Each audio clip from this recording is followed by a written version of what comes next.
Værsgo og sæt jer ned. Jeg håber, I har fået en kop kaffe, måske lidt kage.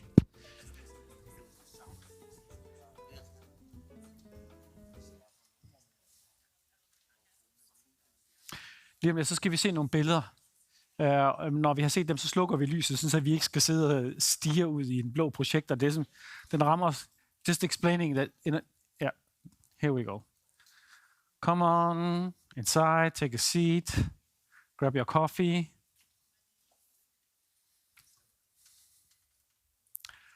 So now it's time for a little debate, and these debate series, Agenda Earth has been looking into the future. How can we come up with different ways of living on this planet that will not jeopardize the future for coming generations, and that will leave behind also spaces for other species, and that will come up with new ideas about how we reuse the resources that we have been given by nature. So it's pretty much about imagining another future and another way to approach the future. But I think it was really fascinating, also slightly scary, to see the mountains of waste, of dirt that we produce. And we tend to think about the past as something that we left behind. But in material sense, it's actually underneath our feet, or it used to be. In Aalborg, right in the middle of the shopping street, there's an elevator. I remember visiting it as a kid. And you can take that one story down. And here you can visit a Viking settlement, 1,000 some years old, where the Viking lived, and they had potteries and they had weapons, and they left these traces on the ground, which is like one story. And it took us 1,000 years to build 3-4 meters of waste on top of it. It's no longer the case. We produce waste in an incredible speed now, to the extent that geologists speak about the great acceleration. The process of extracting resources, turning it into product, assembling it, redistributing it around the globe, turning it into consumer good, and then throw it away, has been speed up to an extent that it's not sustainable anymore. We have to come up with ways to invent cycles of these resources so that we can somehow leave behind the planet that future generations can live on. These are huge questions, and we do not have any ambition that we will come up with the answer, but we'll start asking some questions and hopefully also start to think across disciplinary boundaries. And to kickstart that debate, Niklas, you have promised to show some images, give us some examples of some of the work that you have done, and we will go through a talk and a slideshow on the screen. Here you go. Okay, thank you very much. Good evening. My name is Niklas Mark. I'm very happy to be here in a setting of advocates because I think that the cooperation of architects and lawyers and politicians is more necessary than ever. I show an image to start to illustrate the paradoxical situation that architects and urbanists find themselves in today. I think that as a consequence of digitalization and digital capitalism, we witness the biggest production of physical ruins since antiquity. And it starts already in America, where I'm teaching architecture. When you drive outside Boston, outside New York, you find endless dead malls, shopping malls that have died, have been abandoned, but also office parks. So all the structures that capitalism has implemented in the past 60 years, mostly office towers, shopping malls, other big structures, are abandoned, not as left-leaning thinkers would think and hope by a revolution, but by digital capitalism itself. So you can say that capitalism didn't vanish, of course, but it extracted itself from the physical realm of the city, leaving behind, for the benefit of online retail, big shopping malls, like here in the image on the left, and favoring remote work of the workers because it's better for the companies, and they can make more money by keeping the people, like after the pandemic, in their home office. So what happens is, of course, not at the same pace, not in every city at the same time, but we witness a growing number of leftover spaces that have been abandoned by this form of digital capitalism. And of course, it comes at hand because, as we all know, building is one of the most CO2 intense practices on Earth. So it's good if we find a lot of empty space, and we will find a lot of empty space. But then, of course, unlike after a revolution, these spaces belong to somebody. Mostly they're in private hands. So the question is for architects and planners of how to negotiate with the owner of a dying shopping mall, with the owner of a dying office park, how their spaces that belong to them, and they want to rent them out for sure, how you could negotiate to reuse them to the public good in another way and turn them, for example, into housing. And that's something we are trying at the University of Frankfurt, where I'm currently teaching as a guest professor. And the first thing we did when we investigated possibilities of re-engaging with leftover spaces was to meet some visionary architects now in their 90s, here René Gaillet in Paris. And we did not only talk about her architecture, but we did talk with her about the legal framework that allowed her, and that she co-created, I have to say, to turn from high-rise slabs that you see in the upper end of the image, to go from this to this form of social housing, which is still today an unrivaled example of social architecture. And I'm very happy that she was now rewarded the RIBA medal for her lifetime achievement. But this achievement was not an architectural genius only, it was also a legal genius, because she started to discuss with the communist mayor of the city of Ivry-sur-Seine in Paris, where she built these structures, how to make it possible to build social housing like this and not like in the upper end of the image. That's her. She's now 93. And that is her idea of terraced housing built in the 70s. She once told me that there was a young, brilliant Danish architect coming and taking all the plans of this architecture, terraced housing, and now he's a famous architect, Bjarke Ingels. You might see some similarities to his architectural thinking. We talked with her about creating legal frameworks because, of course, what we want to do in this course at Städelschule and also at Harvard, I'm also teaching, is to occupy these abandoned spaces with students and try out if we can turn this form of crypto-urbanism into a real form of new urbanism and come up with kind of almost utopic settings of grown-over shopping malls. But of course, this is not only an aesthetic fantasy, it's also something that requires a legal framework that still has to be carved out.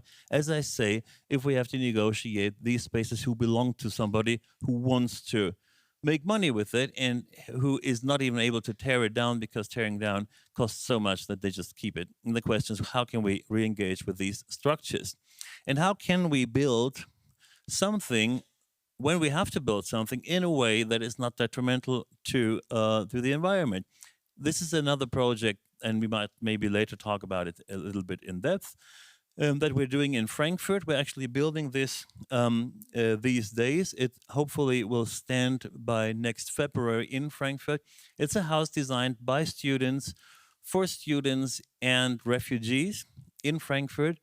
It's basically, it's almost like a game. We said, how can we build something that costs as much as a nuclear family home, roughly 350,000 euros, but can be inhabited by up to 15 people in a dignified way? And how can we build this without producing architecture in a way that we used to produce architecture in the old days?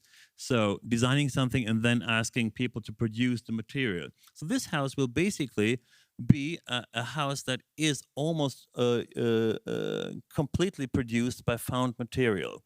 That starts with these metal bars that you see. They're not produced for the structure, but they are salvaged from demolition sites. So all the students are basically now negotiating with demolition sites in Germany, and they get very different steel elements that will be assembled in a way like a straw hat. Like you put things together, and some things stick out, and some things are shorter, some are longer. So we will configure that structure depending on what we find. What we find in demolition sites. So sometimes one of these inhabitable units will stick out and sit on a longer bar. Sometimes it will have to withdraw inside. And so this building is basically built from found material, containers in the basement, and even these elements, inhabitable units that you see that will be built from wood, will be built from leftover windows, from leftover material from bigger construction sites. So it's kind of a assemblage of the rest of the building industry. It also has a social purpose, and there again we come to the question of law and legal frameworks, because you can see this as a piece of architecture that can be inhabited. You can also see it as a legal nightmare, because everything here is illegal if you would consider it a building. So you're not allowed to basically build a structure from used material without it being tested very thoroughly. We work with Arup Engineering, so structurally is no problem. Legally, there's no framework to assemble things taken from a demolition site. Another legal problem is that, as I say, it's not only a building for students, it's also a building for refugees, for new arrivals in Germany. And one of the big problems is what we built up to today is container villages put on the ground and fenced with big fences. So the refugees are sleeping on the ground. And we said, this is a form of separation which is unhealthy for both sides. And we wanted to lift up the whole inhabitable structure to 5 meters and create a space of encounter underneath that we call the market hall, because Germans who are very critical with immigration are always dreaming about little market halls in the south. They like market halls, so we say it's a market hall. But it's not only a trick, it should also really be a market hall where refugees from the first moment on will offer services. So we have 2 hackers from Aleppo who escaped Syria who want to offer a mobile phone repair shop, because they say we can teach how to code and how to hack, but also we can repair mobile phones. We have a baker from Eritrea, a shoemaker also from Syria, and they will open little shops there. So the Germans come with a problem, and the refugee is not the seeking guest anymore, but it reverses the narrative. The refugee will be a person who can give hospitality to a German with a problem. He's hungry, shoes are not working, mobile phone doesn't work, and they can explain it to the Germans. So you can, on a very simple and visceral level, experience immigration as enriching your country. But the problem is, it's forbidden. You can't do it in Germany. You can't build a refugee house where refugees can work from the first moment on, because refugees are not allowed to work in Germany when they arrive. So legally, we're not allowed to build it as a piece of architecture. If I go to the city of Frankfurt and I say I want to build it, they say it's illegal. You can't build workshops into a refugee house. So we talked to lawyers in Frankfurt, and we found out that it's impossible to build it as a house. It is possible to build it as a performance stage for an art school. So we said, okay, this is not a house. This is the space for a performance, and the performance is an experiment in new forms of living together, like a form of dance. And it can stretch over 3 years. So it's a 3-year performance, legally, a 3-year performance with refugees, art students, and people of the city of Frankfurt on a performance stage. So the lawyers basically make it possible to create that space and to prove to the building industry and to architects and to bureaucrats that you can build such a thing, that it will work, hopefully it will work, and that you can live on it and work in it in a different way and spend time together in a different way. But the fact that we can build it and that next year it will be finished, it will be standing in the middle of Frankfurt, is only possible because lawyers had the genius idea to say, okay, let's frame it not as architecture, let's frame it differently, and let's take the utopian energy of art, which has a legal protection, to protect a new idea, a novel idea of producing architecture from a used material and with a new social concept. So that maybe as an example of how important at this moment where we try to figure out how we could live together differently, how we can use material in a different, less detrimental way for the environment, how important a legal framework is for architecture. I might stop. You said 7 minutes maximum. I think that was it. And we can discuss now. Thank you. Let's do that. And I will like to invite you guys up on stage again. Nicholas, I will return to you on the note of digital capitalism, but I would ask you to pass on the mic, so we make sure that, as you said, Ilke, like at the dentist, we take one at a time in order for us to go through the whole panel.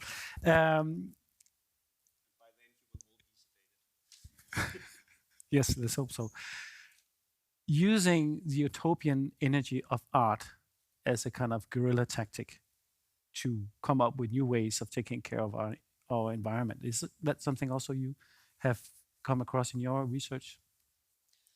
So first of all, I wanted to say that it's really wonderful to see how reuse is both connected to buildings that are no longer useful, which was the first example you were showing. And then the second one where it's about something that is no longer a building, but actually only building materials. So I think that takes us to the core of the question, what we define as reuse in a specific way within architecture. Is it about repurposing buildings that are still there, but have been left behind because of ruinous capitalism, but also maybe other reasons?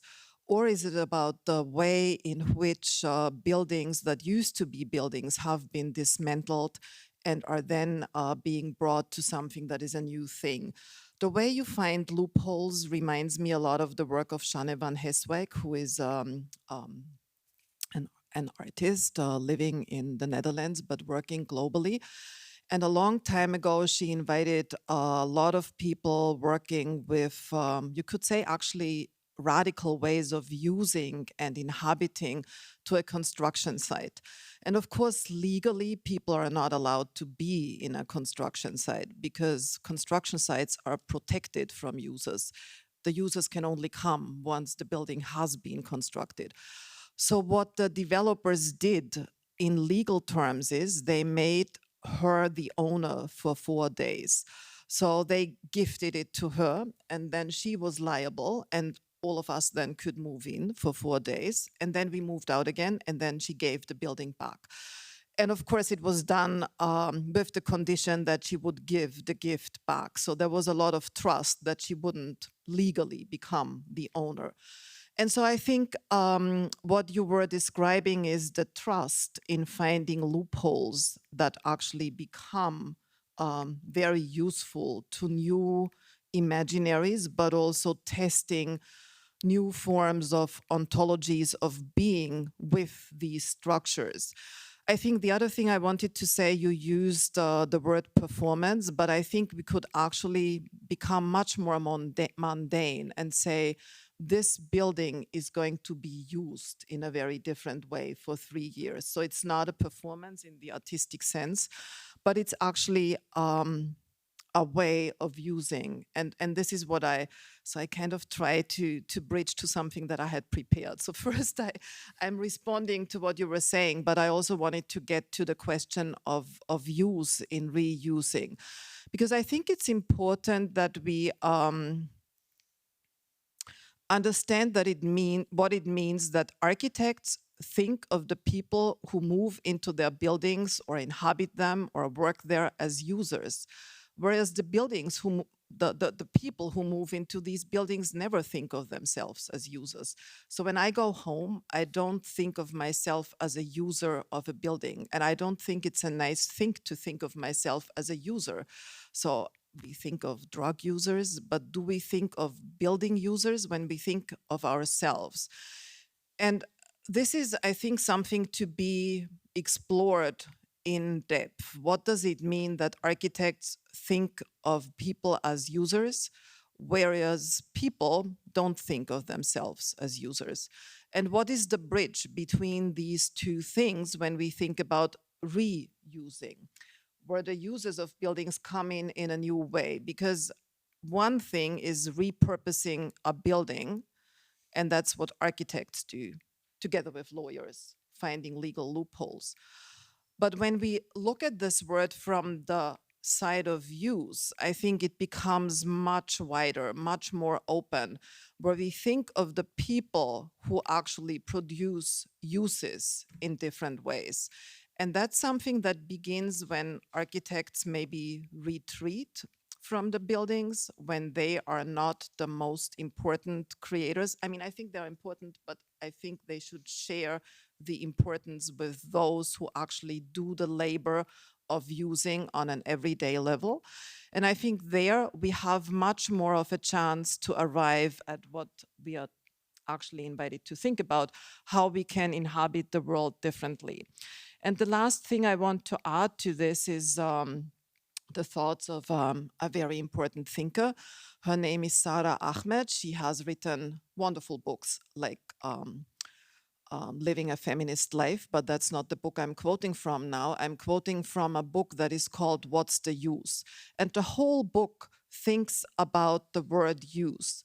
And in this book, she says that use is like a contact zone. It's how we come in contact with things. And I would add to that how we come in contact with not only things, but also other living, maybe non-human living beings.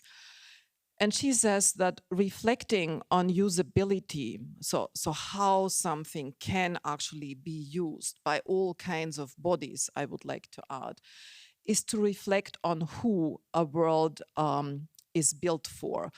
And so I think starting to think the world that we are building through use and who can become a user and how users are defining users is really important to think the world differently. So when I look at your building, I would say it's wonderful that there can be students and refugees, but they would have to be able to do a lot of things that a lot of people are not able to do.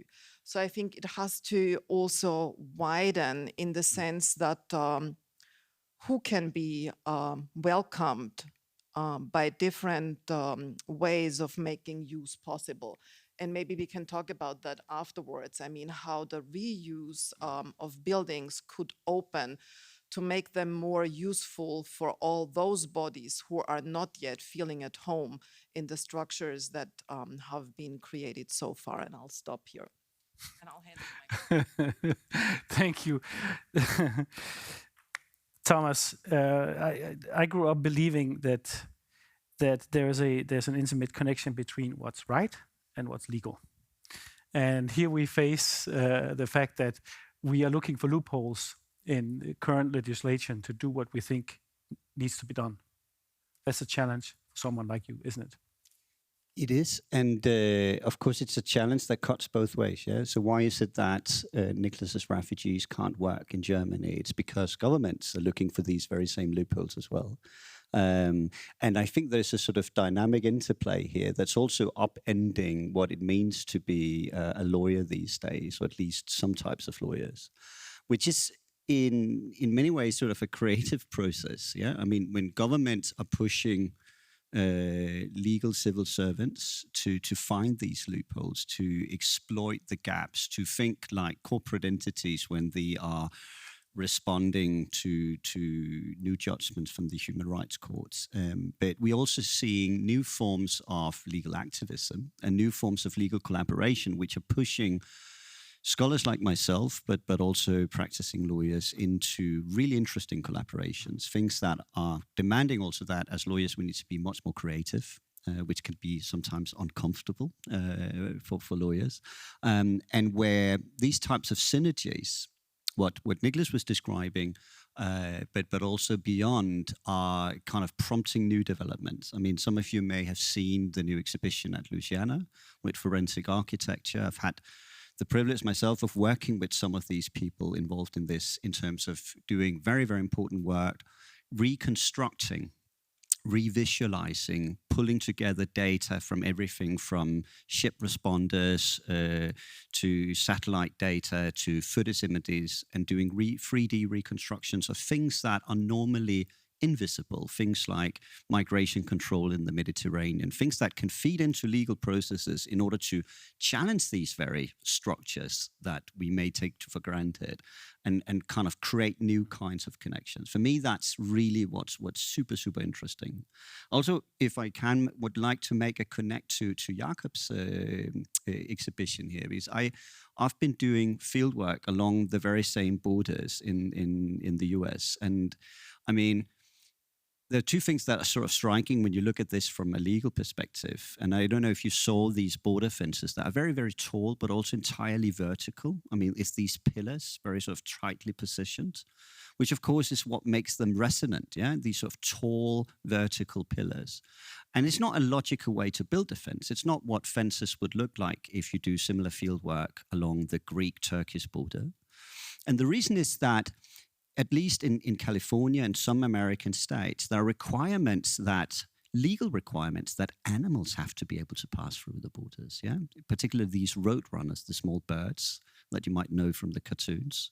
And I was interviewing the border guards exactly asking this question, why does these fences look in this sort of strange way? It doesn't look like European border fence. Well, it's because of, we are obligated by law to enable some kinds of passage, but it's only the humans that we need to prevent. So again, there you have the picture of the membrane in terms of sort of being a sorting mechanism. And so I would actually argue that what you're recording is the sound of the law. I mean, of legal infrastructures working in very particular ways. And we see that. And I think that's deeply connected to what we talk about here with buildings, etc. Think about things like the Grenfell Towers in the United Kingdom collapsing in 17, the Bangladeshi clothing factory in 13. I mean, when these things happen, and still, I mean, taking these two examples, nobody has been held accountable for either thing, despite it being now almost 10 years ago in Bangladesh. It's because legal rooms and legal boundaries tend not to coexist in the same neat matter as they do at the border, where a physical and a legal boundary coexist. But they tend to crisscross. So we're looking for ways of saying, well, you can escape responsibility, and we have problems ensuring accountability because there's a corporate divide where you can insulate yourself through registering companies in offshore practices, because there are territorial boundaries where it's harder to establish these types of transnational accountability and responsibility mechanisms, something that applies both when we talk about migration and exploitation of labor, building regulations, etc. And because there's a time lap, I mean, that much of law is not directed to the future. I mean, one of the huge debates in human rights law right now is sort of how to make human rights responsive to the future. Human rights, in essence, tend to focus on those living right here and now. So how do we make, and it means that legal structures can sometimes be detrimental to the kind of sustainability agenda, and to even the better part of law can be problematic from a perspective of long-term sustainability. I think that's the challenge that lawyers are facing at the moment, and where kind of creative collaborations such as with architects can sort of prompt new ways of thinking about this. I mean, another example is the movement around human rights by design, which basically integrates the design process and sort of this whole idea of upending law as a stable structure, and sort of think about it as a sort of dynamic process of prototyping, thinking about sort of inviting and kind of facilitated design processes into a sort of legal building or machine room. Fascinating. When we were preparing this talk last week over the phone, I asked you if you could come up with a good example from your profession. Nicholas provided an experimental example from his work with students, and the only example we came up with was the worst possible example, but it was still an example. Can you just kind of briefly return to that? Yeah, I mean, that example would be the cruise ship.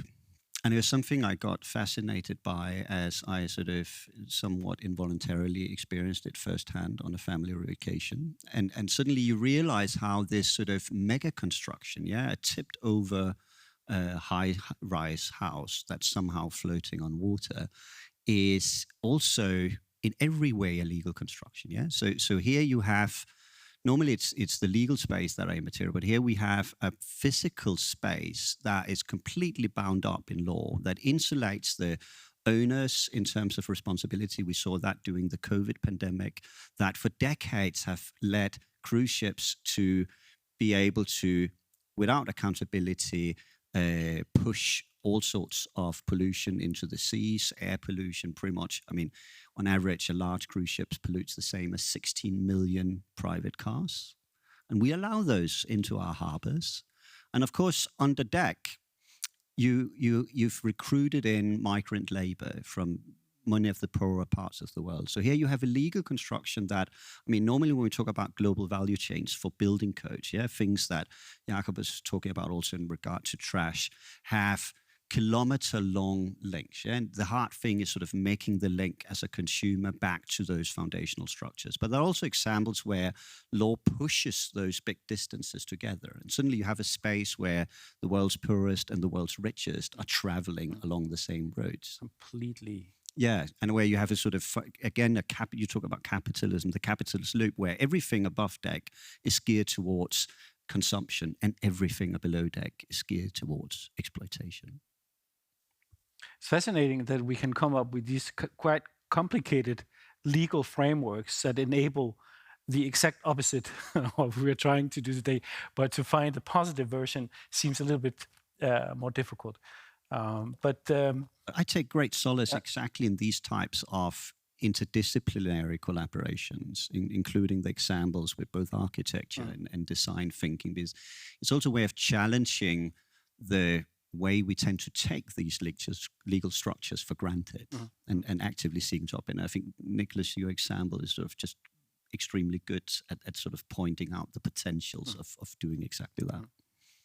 So here we have this perfect example of a segregated society, not paying tax, polluting, consuming our visual environment without paying any contribution to it. That's a very exclusive strategy. Kenneth, you've been working with inclusion. You've been working, let's say, with the social aspect of sustainability through your practice, also some of your urgent projects. Can you just reveal some of the examples that you've worked with during the years? Yes, I have this thing on. Thank you. Yeah, as an artist, I've been working in the public space and going out to people who are marginalized, who are taking drugs or drinking alcohol in the public space, or homeless, or prostitution, or things like that. And I've been looking at together with them, you know, what is the, I mean, thinking about it 20 years down the line, who has the right to power? Who has the right to define how we build our environments, how we build our spaces?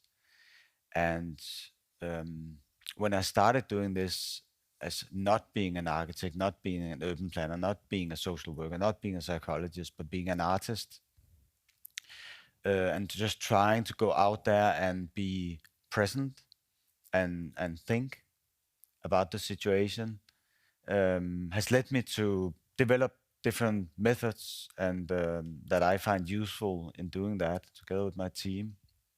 And some of them have been to, you know, to come strategically unprepared, I call it. It sounds better than just saying unprepared. You know, when I talk to a municipality or some architects or something, and it's about that it's about not getting ideas and not having any plans before I start to go out to a situation, as I call it, and actually be able to be dependent on the people that are there. And it comes from, I've been working in another field in business, actually, strategic marketing and so on before, and I've learned a lot about planning. But what I realized was that you can, as an artist, you can plan so and so much, but once you get the clay in your hand or the painting, you try to make the painting, it's just different from your plans. And I kind of adapted that process and saying, why not turn it around and make myself dependent on what happens, especially when it has to do with people. So I'm trying to be unprepared and not have any ideas, and just go out there and be dependent on someone, to find someone who can tell me where I am. And I call it a situation, and not solving a problem, but developing a situation. So together with the people I meet that I'm trying to draw in these different situations, we create a process together. And one of the things I also done is that to qualify the users, I'm sorry, but let's discuss that. I don't have any preferences with using the name users, but it has come in handy for me over the years. is that we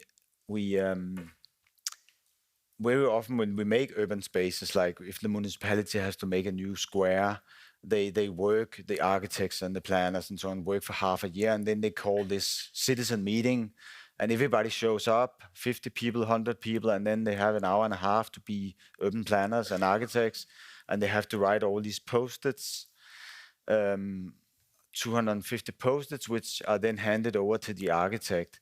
And they are not, I mean, the people who are there, the citizens that are there are not architects, they're not urban planners, they've not been part of the process. They don't, I mean, to be honest, they don't know shit about what we're doing. So I thought about how could I make a process where we walk hand in hand. So I come as unprepared to the situation as they do, and then we go walk hand in hand. We take all of these steps together, and make a transparent process where I'll tell, what did the neighbor said, what did the municipality says, what is the budget, and so forth, so that we can work together. And then when we talk about something on the 7th time we meet, we know what has been decided, what the conditions, what the framework is beforehand. So that is some of the, and then also, when I do the interviews with people, I do a lot of user involvement, trying to understand the people, and I ask them about their needs, and I try to get their analysis of the situation. Because if you ask them about their solutions, their ideas, that is typically a question for these citizens hearings, that you ask them, what would you like? And then there are swings and carousels and basketball fields, and you get, a long list, and the architects just like, we can't accommodate all of that. So when we ask about needs, we get something that is much easier. You can compartmentalize, I don't know. You can put them together, and you can actually take lots of people's needs. So for instance, there was a bench kind of thing we made in a park called Folkets Park, the People's Park, and it has you can sit there, and you can sit there with a backrest, which was a need for the elderly. You can lie down to sunbath, which we would do, and then you could lie there and sleep if you were a homeless person. You can exercise if you are a parkour or some cross trainer person, and you can also play there if you're a child. So there you have 6 different needs in the same furniture. It is much easier to put them together, and everybody's needs, a lot of people's needs can be heard, as opposed to ideas or solutions. So this is just some examples of different ways of actually trying to give some of the power to the people, to the users, to the citizens, whatever we call them, so that their input can be part of the process, to finding out ways of that I can step out of my ego at least can step out of the room, my ideas, my taste, my references can step out of the room, and to create a situation where those who are going to use the space can actually step into it, and we can look at what is actually something that is interesting for them to build or to facilitate. So this is a way of trying to create rights to power, let's say. Or special rights.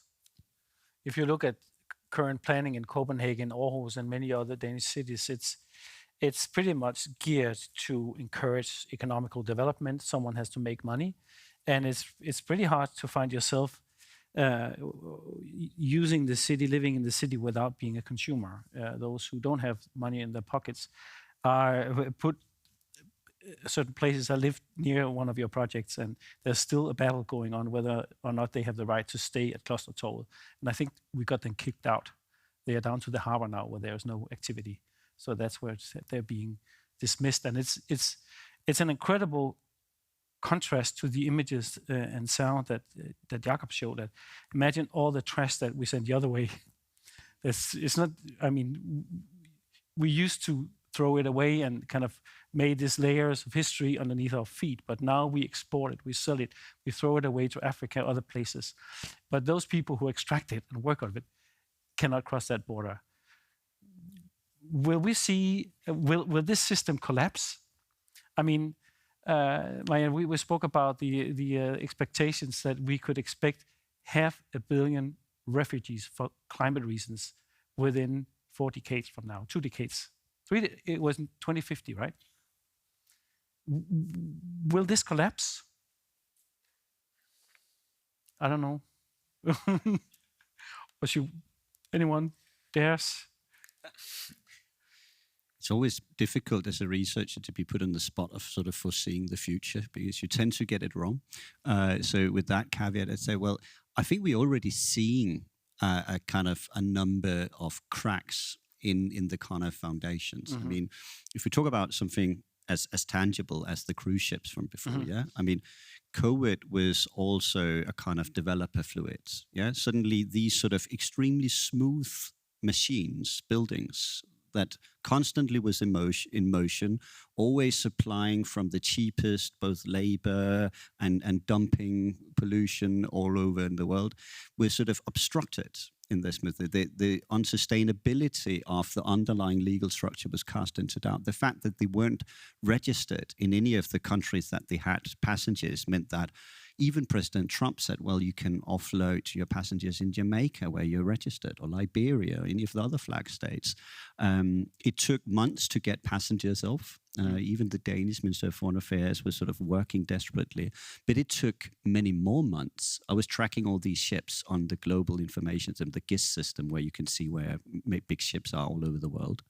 And after 6 months, they were all lined up in Manila Bay in the Philippines. Yeah, and migrant workers had still to be offloaded to many of these different countries. I mean, so there are some.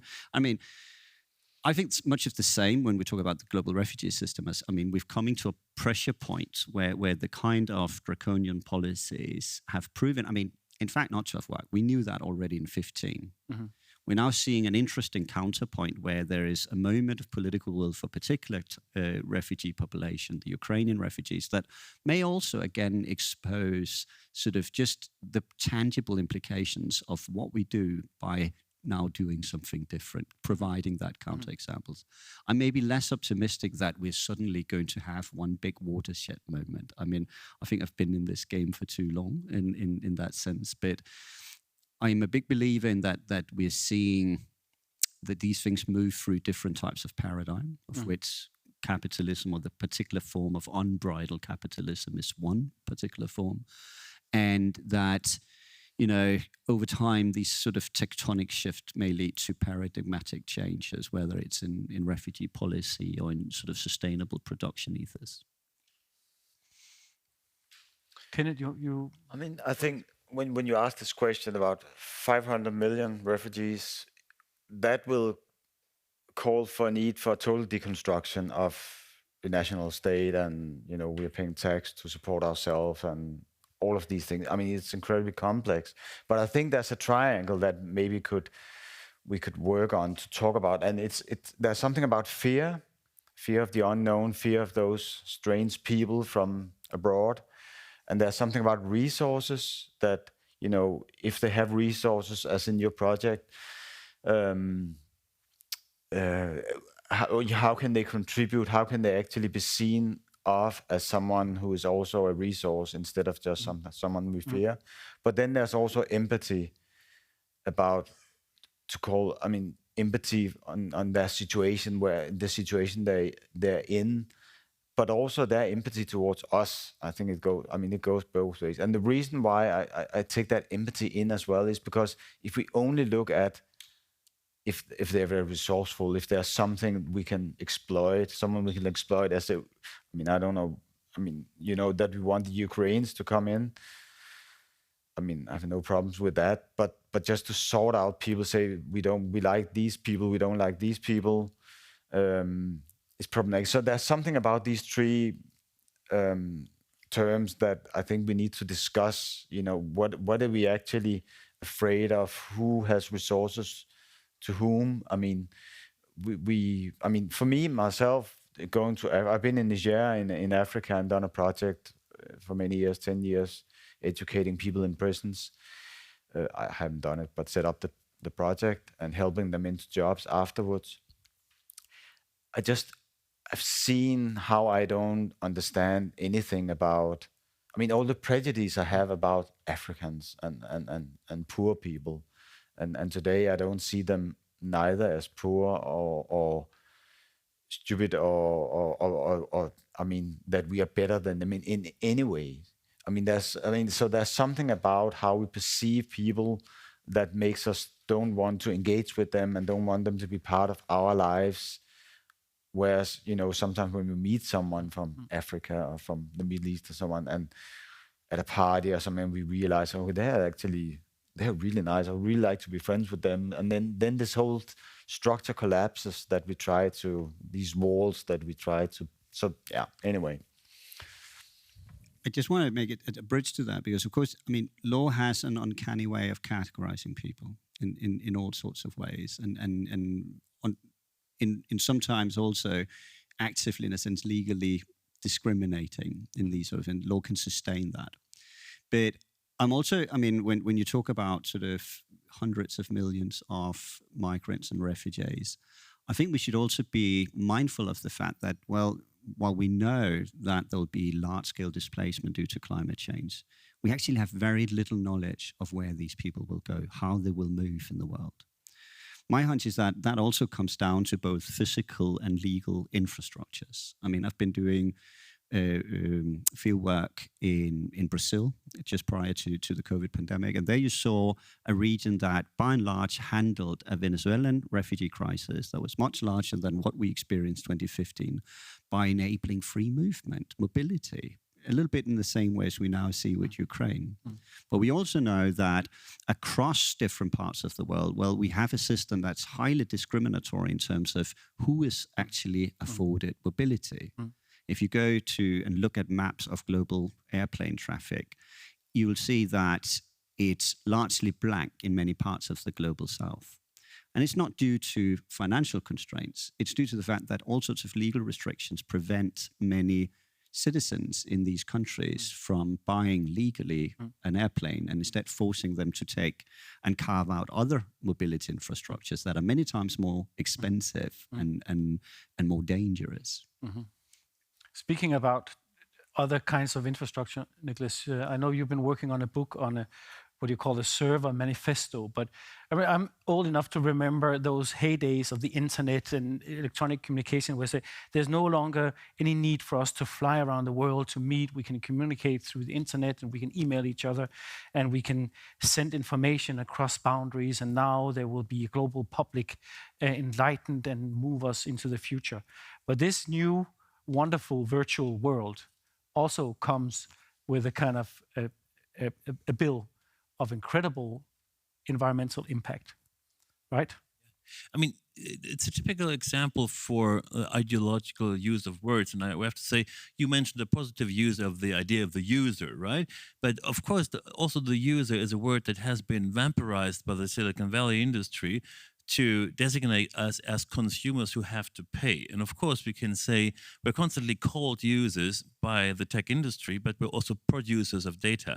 And that's, I think, the first important deconstruction of terminology is that we are empowering ourselves in the moment that we say we're not users. We are not users of data and of services by the digital industry. We are producers of data, and it's our data and should belong to us. So when we talk about this complex of the digital world, I think it's important to see that that also the terminology we are bombarded with, like the user or the cloud, is deeply driven by commercial interest, and telling us that our data is in the cloud is, of course, a highly ideological construct that explains data as something almost airy that is somewhere in the sky as a cloud. But the cloud is basically a building that produces enormous, even more than the cruise ship industry, output of waste and heat and dirt.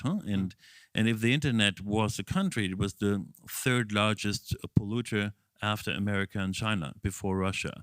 So it's interesting that there is a whole terminology of words that is invented to calm us down and to basically take the downside of the internet with all the effects, mainly in the global south, of pollution out of our minds. And what you mentioned, this book we just published comes out next week, a co-production of students of the Städelschule and mine, and Francesca Bria, who was the chief technical officer of the city of Barcelona, and is a commissioner at the UN for digital rights and digital cities. So this co-production questions the idea of this airiness of the internet and tries to explain that the digital world creates an ecological problem, which is massive, and server farms are basically the cruise ship of the digital age in a way, also in terms of size, but also in terms of its effects on democracy. And you mentioned the detrimental legal effects, or how legal can aggravate discrimination. And what we also investigate in that book is how police predicting tools based on algorithms aggravate certain forms of racism. For example, if private companies provide American police officers with information about so-called dangerous areas, which is mostly areas of an African-American population, and so the police officer is sent by an algorithm into these areas, and where basically a difference in the economic situation of the inhabitants is turned into a prejudice against unlegal behavior of the people. And so we're trying to dissect that form of ideology that departs from a building that is declared to be a cloud. Well, the server farm is the biggest building typology of our time, and it is presented to us as a cloud. So it's taken out of our view. These server farms are in the countryside. You don't see them. They have basic no architectural shape. They're taken out of our conscience as a big hidden thing. And I think what is important is to question the narratives that are produced around that form of digitalization, to empower people to really critically reclaim data, also as the source and the economic foundation of an ecological change. And I think that is an important challenge, to say, how will we finance that green transition? And how can we pay for it? And of course, if we would distribute digitalization gains differently, we could pay for that ecological shift. It would also be a social shift towards a more just society on a global level. But if we give away our data, we're giving away the only economic foundation we have in our time to private companies. And I think that is something we should also keep in mind when we discuss that topic.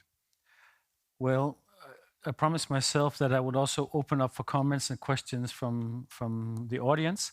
While you guys formulate or reflect on questions or remarks, Elke, I would like to end with you. This is the third of 3 debates that is initiated by the Dreyer Foundation to address important issues, but also to bring together lawyers and architects and artists to think together, to speak together, to imagine a new future. And it seems to me that this will be a stupid way to stop. Now we just initiated the discussion. I wonder what kind of experiments, what kind of good examples could we encourage the audience, the foundations, other foundations to initiate, to stimulate, to carry on from tomorrow? I know it's a difficult one, but maybe you could. Well, it's maybe a question of, are we used to these questions? No, I mean, what you just asked me to do is invent something that should happen in the future, normatively, imaginatively. So coming back to what we are discussing today is, what are we being used to? And I think if we think about the question of reuse, and Marianne and I were discussing that also yesterday, it in a way leads us to believe that we are continuing to use in the same way as before, because re actually means again.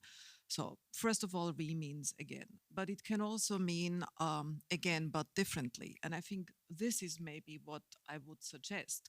So yes, do it again, but do it differently. And not the same way you have been doing it before. So breaking, as Sara Ahmed says, bad habits. And I guess we have heard a lot about bad habits. So we heard about server farms that are disguised as clouds and are actually the most ruinous capitalist expressions of space that destroy not only the environment, but also, you could say, human imagination as who we are as human beings when we are connected with each other, and ways of being democratic inhabitants or global citizens or planetary citizens. And I think this also could invite us to understand what using actually means. I mean, it means so many different things. It's a word like care. It's a very slippery word. We can't pin it down. So that can be its advantage. It can be filled with new meanings. But it had also been, as you were saying, hijacked by those who turn us into users. A long time ago, there was a French philosopher, all of you probably know him. His name is Henri Lefebvre, and he has written a book that was many years later, after he had written it in French, translated into English. It's called The Social Production of Space, and I think we may actually want to start thinking how production is also a social use of space that he was maybe actually describing. So the very activities that not only keep space alive, but also keep us alive when we use space. And I think the examples that we heard about tell us that we haven't been very inventive as human beings to create these lively spaces, because we create dead malls, we create other dead spaces. So maybe we should have some laws that actually prevent the killing or murder of space in that kind of way, because creating more dead space is not healthy. I mean, we have come to understand that. So there are human rights, there is environmental personhood that is being discussed now, but maybe we could start to think about ways of preventing the killing of space, and maybe you have a suggestion. I'm not sure I'm going to give you what you are asking for, but because for me, all the legal constructions I work with on my side are in many ways mirrors of the physical spaces. Yeah, and I mean the process of architecture and of building is, I mean, it's also a process of that it leaves around frozen political cultural constructs. And that is law too. Law is exactly that, yeah? And the ability to sort of change, to break down these sort of boundaries that we construct for ourselves is not altogether different from the kind of dead physical spaces that you're talking about. So in a sense, I think there is a mirrored struggle where if you only stand on one side and look to the other side for solution, you're going to be faced with a sense of desperation or unfulfillment, because it needs to be a dialectical process between those boundaries. And that's also why I personally, I think, take most inspiration, at least in the sort of current time, in terms of what I see going on in my field, in the types of projects that sort of deliberately try through often very more creative and more interdisciplinary means to either break down existing legal walls and boundaries, or sort of create new synapses or bridges across types of fields, as some of the examples we thankfully have also heard about today. Thank you. Speaking about care, I know there are people who have to go home and take care of their kids and their families. So I will, since I haven't seen any people raising their fingers, but the Dreyer Foundation is hosting a reception with nice food, wine, and soda. And I'm sure that the panel, Niklas, Elke, Thomas, and Kenneth, will be happy to engage in discussions in a more informal setting at this end of the space.